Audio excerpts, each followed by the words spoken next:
Aging pagkikunong sa RTV1 Mindanao sa pagsaulog sa Pasko sa pamilya na wad-ano ga padre di pamilya human natabunan sa landslide.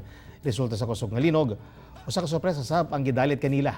Kini ang nagpagpadayon sa istorya nga Paskong dili kompleto sa RTV Presents ni Argel Relator. Ang asawa sa biktimang si Maggie Ati nga si Kayla nag-inusarang nag-amuma karon sa ilang duha ka anak. Siya na lang ang gisaligan sa mga bata. Sanglit wala na ang iyang bana. Ay unta kong nabahalan lang bukog. Unta. Kuan. Wato na dagkuan wato na lang namula ni may mupod. Mibiya una ako kanila ug nagpaabot sa pagtungtong sa alas 12 alang sa paghatag kanila ug sorpresa. Pasko na.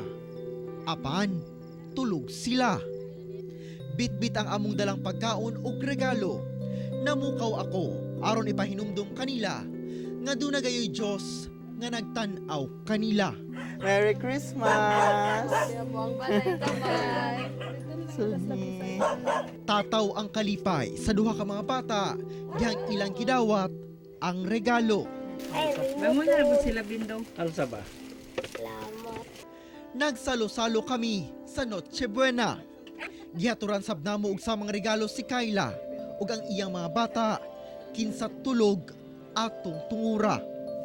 Thank you kaayo. Thank you! Merry Balik Christmas yun te! Luyo sa kabibo sa pagsugat sa Pasko sa ubang mga lugar. Dinhi sa evacuation center sa Upper Bala sa Magsaysay, Davao del Sur. Daw normal lang nga gabi tungod sa kamingaw.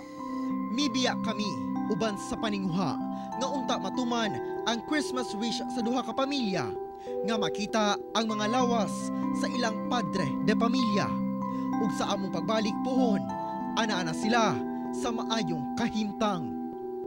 Si Joyce May ug Kayla kalitman ang pagawala sa ilang mga bana. Apan pag-abot sa panahon mapamatud-ang kaya nilang mubarog sa ilang kaugalingon.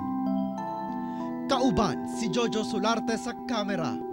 Ako si Argel Relator para sa One Mindanao.